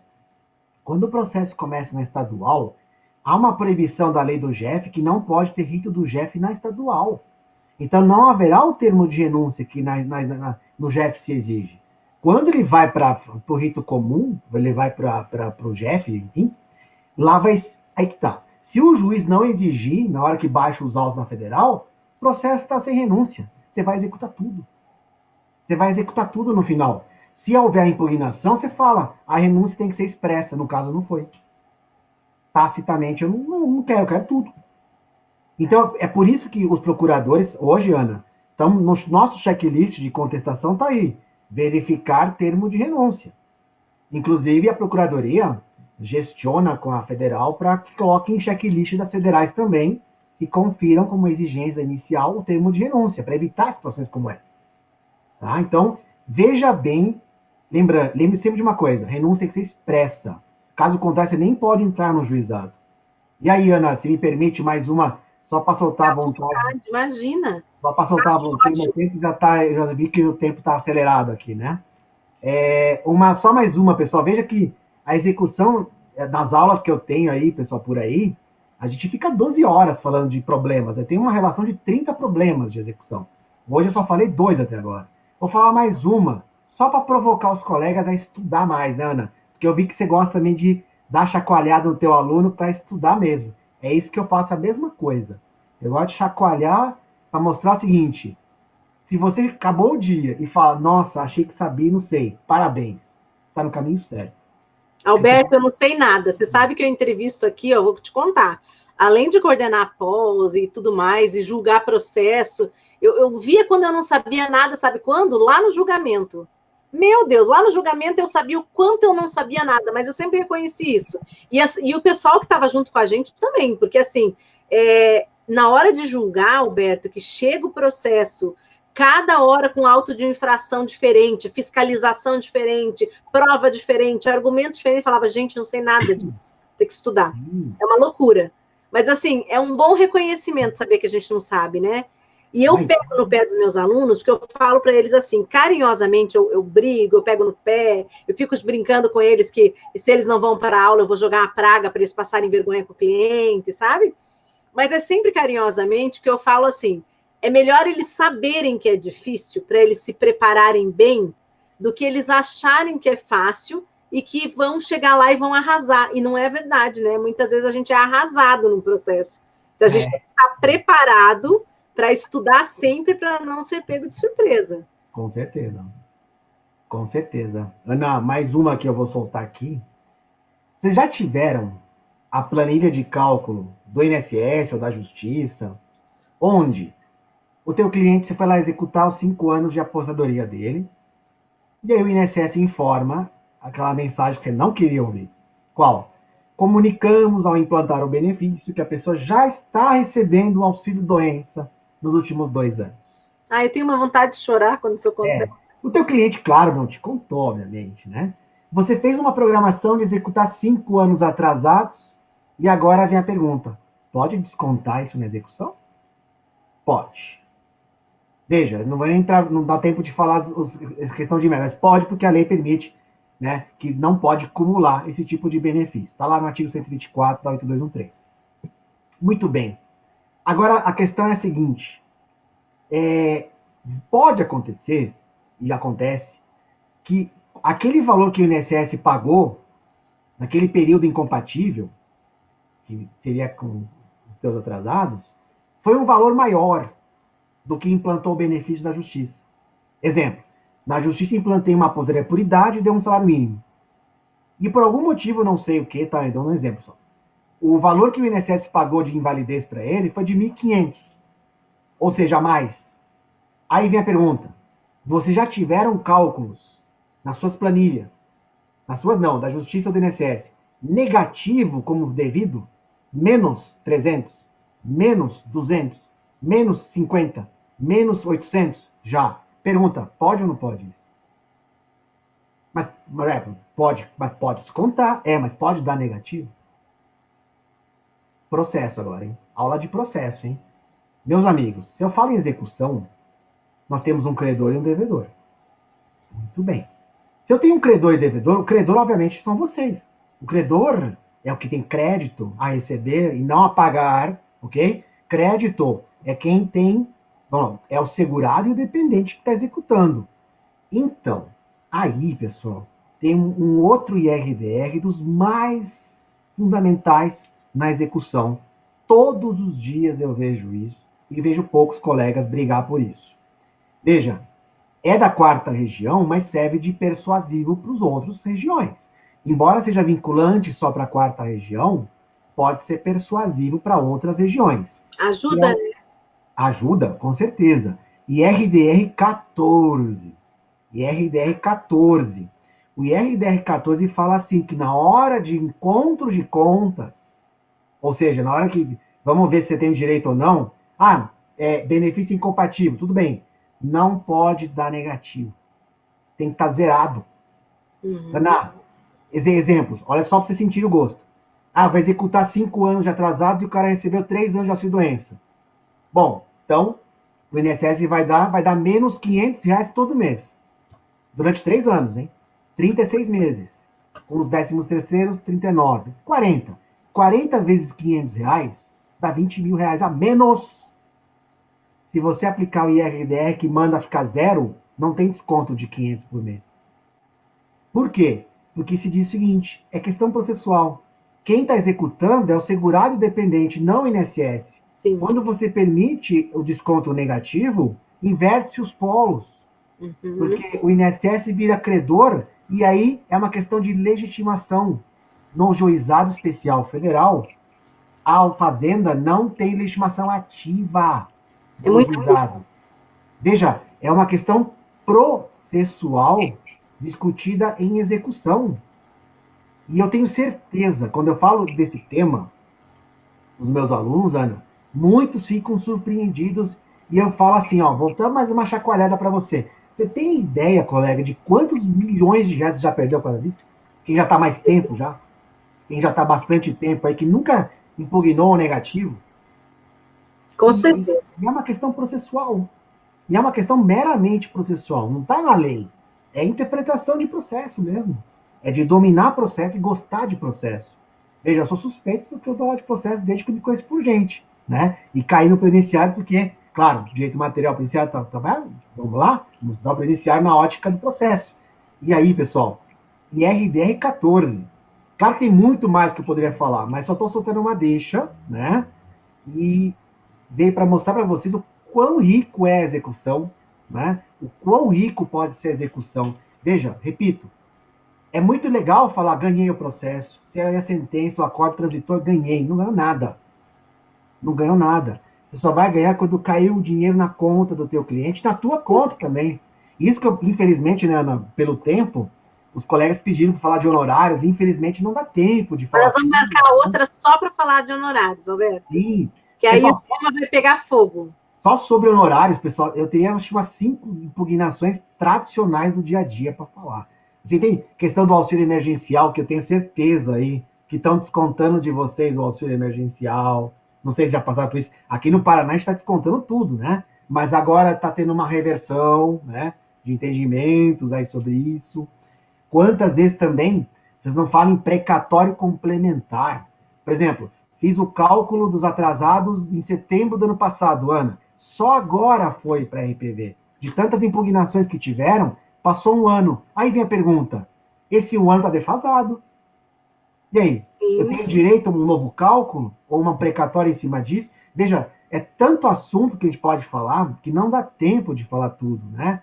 Então, tem o tal do pagamento superpreferencial, precatório superpreferencial, desaposentação indireta, honorários advocatícios. Tem o tema também Enfim, tem inúmeros assuntos. 13º, presta atenção no cálculo de vocês deste ano, porque este ano muitos 13º não estão sendo liquidados na justiça. Veja, cuidado que este ano é um ano atípico. Por causa da pandemia, o 13º foi adiantado para abril e maio. Confiram se nos seus cálculos estão lá abril e maio. Porque se não tiver abril e maio, você não vai receber. E aí? Você perdeu dinheiro, deixou negativo, não prestou atenção no abono, e às vezes, né, Ana, o seguro-desemprego vem descontado em benefício que não podia. Sim. Porque o seguro-desemprego impede acumulação, mas não pode acumular no auxílio-acidente, e na pensão por morte, que são exceções, admite acumulação. Ana, quantas vezes eu pego liquidação de pensão, onde, como a gente vai no automático também, a gente erra também, né, Ana? A gente pede desconto, né, no seguro-desemprego para tudo, né? Apareceu o seguro-desemprego, a gente pede desconto. Mas aí o advogado que não, né, tem uma preguicinha de abrir o artigo 124 da lei, ele não lê, que na pensão por morte pode acumular, no auxílio-acidente pode acumular. Sim. E aí, às vezes, ele concorda com o desconto, porque está acostumado a ver o seguro-desemprego descontando. Então tem que tomar muito cuidado na execução. A execução, ela tem uma parte muito perigosa, que eu considero, pelo menos, que é o piloto automático. Você está vendo que está dando um eco na minha voz? Esse eco começou agora. Uma voz do além, mas é minha. Sou eu mesma, gente.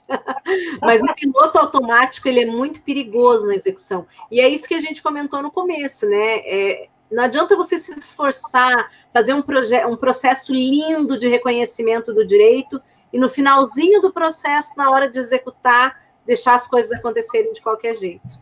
Eu sempre falo brincando que eu tenho que agora voltar para a advocacia com um novo olhar, Alberto. Eu tenho que aprender mais sobre execução.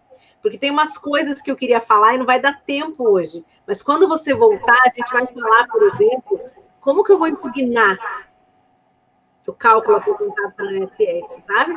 Se eu aceitei execução invertida, qual é o momento em que eu apresento uma peça recursal?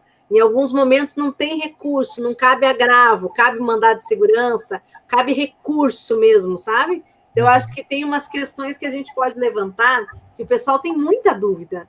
As pessoas não têm noção de como é que a execução acontece, né? Então, vai ser excelente. Alberto, eu vou lá ver o sorteio. Dando eco na minha própria voz aqui.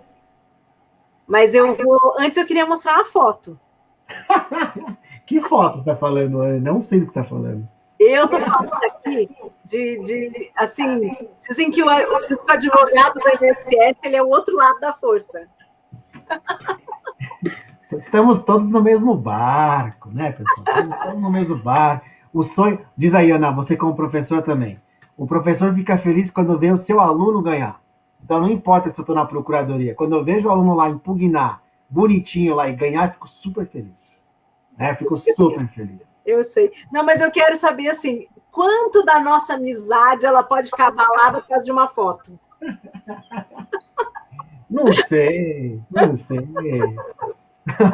Deixa o teu critério.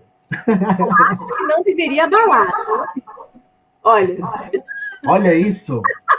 Vai, tira a Jequiti agora. É Jequiti dura 1 segundo só, Ana. Vai. Jequiti, isso aí. Porque eu quero mostrar que você com essa espada... Gente, para não dizer que eu não estou participando dessa foto, tá minha perna ali, ó. Que coisa, que é isso? Mas eu quero dizer que aquela mão ali, ó, é do meu marido. Então, eu não estava sozinho nesse estabelecimento com o Alberto. Ai, não. O que é uma confraternização não faz, né, pessoal? Todo mundo é filho de Deus, né? Todo mundo é filho de Deus. Olha, eu quero dizer que a confraternização era desse dia aqui, ó. Olha, dá uma olhada. Saudade disso, hein? E esse aqui é a véspera do lançamento do meu livro, ó. Então, verdade. Que nós estávamos na bagunça um dia antes, aqui todos nós, no nosso evento da OAB Paraná. A Carol tá falando que eu tinha cabelo. Carol, acho que é ilusão de ótica, tá? Porque faz décadas que eu não tenho, tá? Faz décadas. Mas eu não podia deixar de mostrar essa foto, porque eu encontrei ela no final de semana. Eu falei, não, ela é muito propícia para a nossa live. É assim, ó, execução, é com a faca no pescoço. Literalmente no seu caso. Sim, literalmente. Estava lá, fui coagido a participar dessa situação. Coagido querendo também, né? Nem tá bom. Para manter a amizade, eu vou engolir esse coagido e vou ficar em silêncio. Vamos lá. Vamos ver o número de pessoas que printaram para concorrer à caneca. Você que vai escolher o número, tá? Peraí.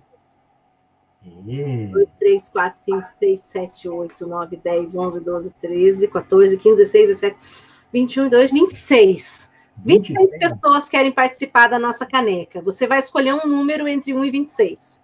Eu vou escolher o dia da mudança da Previdência, hein? Dia 13. 13? 13. 13 de novembro.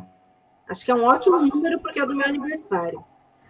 1, 2, 3, 4, 5, 6, 7, 8, 9, 10, 11, 12, 13. Bruna! Olha só. Vamos ver se a Bruna fez tudo direitinho. Qual Bruna? A Bruna Correia Ortiz. Ah, Bruna Ortiz. Um beijo, Bruna. Agora que o Bernardo e o Lúcio vão querer roubar a caneca dela, gente. Eu acho que o Bernardo vai impugnar, viu, Ana? Eu acho possível. Ele vai impugnar e vai pedir, vai pedir efeito suspensivo. Não, mas, gente, muito bom. Foi a Bruna, que é a nossa coordenadora, inclusive, para vocês verem que nem os coordenadores têm essa caneca, hein? Até os coordenadores estão participando para ganhar. É. Ai, Alberto, foi ótimo, como sempre. Receber os amigos é sempre excelente, né? A gente tem muita coisa para contar, muita história para lembrar, e sempre bom. Eu tava com saudade de você, acho que faz um ano que a gente não se vê, né? Faz pelo menos um ano, com certeza. É, acho que a última vez que a gente saiu foi com a Thaísa e o Leandro e o Milvio, acho, faz um ano mais ou menos, na última reunião da comissão. Então, dizer que eu estava com bastante saudade, foi muito bom te reencontrar, mesmo que virtualmente, para falar desses temas que a gente gosta, né? Que a gente adora ficar debatendo. E vou te trazer para falar de honorários, está combinadíssimo já. Já vou colocar na nossa pauta. Eu já estou com o bate-papo fechado até fevereiro, até dezembro. A gente já tem agenda. E aí, em janeiro, eu não faço bate-papo, mas o primeiro programa de fevereiro, se você topar, você já está convidado. Vamos marcar. Vai ser um prazer. Então, tá bom. Depois eu te passo as datas. Com certeza. Então, muito obrigada a todo o pessoal que escreveu aqui do lado. Vai ficar gravado. Ele fica sempre aqui e fica também no YouTube, do IEPREV e no meu. Bora assistir de novo, então. Então, um abraço para todos. Alberto, obrigada mais uma vez. Te agradeço em meu nome, em nome do IEPREV, em nome do Dr. Roberto. E seja sempre bem-vindo aqui ao nosso programa e a todos os nossos eventos do IEPREV, seja sempre bem-vindo. E eu já te falei que vou te convidar para um curso de processo, né? Você deu a sugestão da gente gravar um curso juntos, vamos fazer sim. Acho que vai ser bem bacana. Só que daí a gente vai ter que trazer temas antagônicos para ficar mais divertido. Você gosta da polêmica, né? Sempre gosta de uma polêmica, não tem jeito. A polêmica, ela dá uma... Ela é importante, o debate, enriquece o debate. Ana, obrigado pelo convite, é um prazer. Te parabenizo por todo o trabalho que você tem desenvolvido aí nos últimos anos no IEPREV, com o comando do Roberto também. Assim, você é uma incansável, né, Ana? Eu não sei, você deve ter algum clone, com certeza, porque como é que você consegue fazer tanta coisa ao mesmo tempo, só com um clone? Tenho certeza que um clone seu aí, pelo menos um você tem, né? Então, Ana, parabéns pelo trabalho enorme, pela democratização do conhecimento. Isso aí é fundamental nos tempos atuais, que exige tanto estudo por parte dos previdenciaristas aí. E obrigado pela confiança, o que puder colaborar com vocês, aí estou à disposição. Muito obrigado a todo mundo que participou. No chat eu consigo ver vários que são meus amigos, que, né, Ana? O previdenciário não dá só aluno, né? Muitos viram amigos pessoais, né? E é uma coisa que não tem preço que pague isso, né, pessoal? Então, muito obrigado por tudo e espero encontrar até uma próxima vez, com certeza. Vou aproveitar para mandar um grande abraço, Alberto, para todo o pessoal da Comissão de Direito Previdenciário da OAB Paraná, né? Que são, a maioria das vezes, os lugares nos quais a gente tem essa possibilidade de se encontrar aqui em Curitiba, os eventos da OAB Paraná. Hoje eu fui na OAB, Alberto, pedir o levantamento do meu licenciamento. Ah, sim, né? Por causa... Depois de 5 anos e meio, hoje eu fui fazer o meu pedido, saiu o meu edital, né? De saída do CARF. Então, hoje eu fui fazer o pedido de levantamento, tô quase advogando de novo. Falta logo já estaremos nas impugnações juntos, então. Isso, por favor, né? Não fica me impugnando, Alberto. Acabei de chegar, você já tá me ameaçando. Não, nada a ver. Né? Tranquilo. Tô brincando. Eu sou brincalhão, pessoal. Desculpa, é brincadeira, mas não sou do mal, não, tá? Eu sou como diz aí, né, Ana? Me chamam de malvado favorito, às vezes. Não, você é nosso malvado favorito, porque você, no fundo, você é bem bonzinho. Você tem um coração enorme. Aqui. Mas então tá bom, Alberto. Obrigada por dividir com a gente seus conhecimentos. E a gente agradece também por todas as novidades que você trouxe, pelos apontamentos que às vezes as pessoas não param para se dar conta a respeito dessas questões que você levantou. E na nossa próxima live, que a gente vai falar de honorários, vamos falar de impugnação de honorários também, acho que vai ser bem bacana. Então, um beijo grande para você, muito obrigada. Obrigada a todos que ficaram com a gente até agora. São praticamente 11 horas da noite. Sabia que a gente não ia fazer uma live curta, Alberto? Nós dois é impossível, né? É verdade. Esse foi excelente, muito bom como sempre. Um abraço para todos os nossos amigos aqui de Curitiba e para os nossos amigos do Brasil inteiro que acompanharam hoje. Sigam lá o professor Alberto no Instagram. Quem ainda não conhecia, agora está conhecendo. Essa é uma ótima oportunidade. A nossa live, Alberto, ela tem bastante visualização no dia, mas ela vai potencializando ao longo da semana. O pessoal já se acostumou e muita gente assiste no escritório no dia seguinte. Então, o pessoal que está nos assistindo depois, já aproveita para seguir o professor Alberto lá também. Como é que está lá o seu Instagram? Tá no mudo, eu acho. Não tá não. Não? Não? Então, meu Instagram tá Alberto Patino Vargas. @Alberto Patino Vargas. Sem o Rodrigo, que você estava implicando com o coitadinho da parte do Rodrigo. Rodrigo é só para os mais íntimos. Então tá bom. Então, um abraço para todos. Escuta, a menina da espada ali, eu considero que ela pode usar o Rodrigo ou não, ou deixa para outra hora? Não, ela pode, ela pode. Então tá ótimo. Tá bom, né? Boa noite, gente. Um beijo, até. Boa noite, pessoal. Tchau.